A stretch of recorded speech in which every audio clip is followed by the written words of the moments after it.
So I'm in the middle of my morning run, and it's a perfect time to talk about female supremacy. Now, I'm a male, and of course I act and think and make judgments as a male, but I really admire females, and given the fact that in Japan and elsewhere males have predominance in society in terms of politics and economics and so on, I think it is fair to say that females must be given more priority, and an extreme way to put it is they have female supremacy. The imperial family in Japan, the throne is inherited from a male to a male. There have been 8 female emperors in the history of Japan. This is in the line of males. I mean, there are no exceptions. So, if you look at that track record, you might actually presume that there's this male dominance in Japanese society. However, in the tradition of Shinto, the founding god or goddess was Amaterasu, and Amaterasu is female. So there you have the female supremacy. And also in the world of kabuki, kabuki is a traditional play dominated by males nowadays, but the founding father, well, in this case actually mother of kabuki was Izumo no Okuni, who was a female, who is said to have come from the Izumo shrine. So today the kabuki theater is dominated by males, but it was founded by a female. That's a fact. But I need to keep running.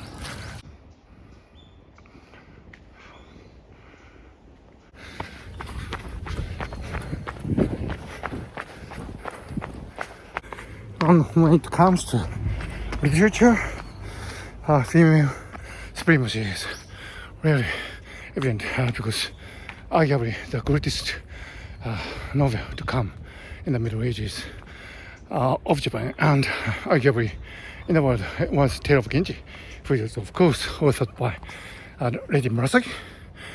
And this novel treats humans on the great diversity of individuality.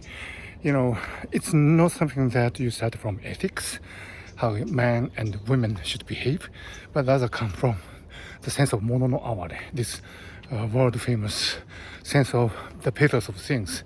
Things can happen, would happen, could happen, and there's no escaping that. And you as an individual would make certain choices, but that is you, and there's no way you can ridicule or judge people on these things. And that is mono no aware, and that's what the great novel of the Tale of Genji is based on.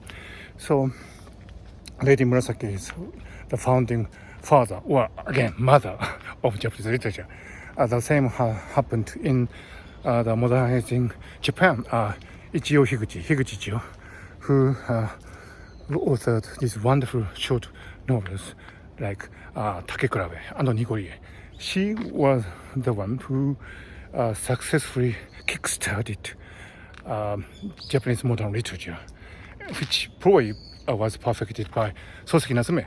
But it was Ichio Higuchi who was the most courageous and inspiring writer. So there you have female supremacy again. So you see the pattern repeated again and again, at least in the context of Japanese culture's history that I have been discussing over my morning run today, that females start something really original and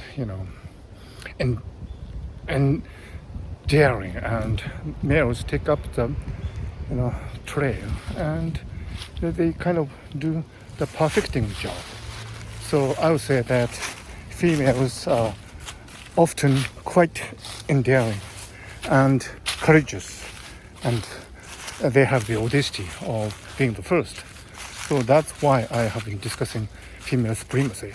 And that's not out of balance, because, as I said, the real world is dominated by males. And I think as a balance, we need to stress this aspect of how females, have been doing these wonderful jobs. Of course, having said that, I do believe that everything should be borderless and genderless, and we should be gender blind. And I am gender blind, and with that thought, I keep my morning run. And I hope you have a nice day.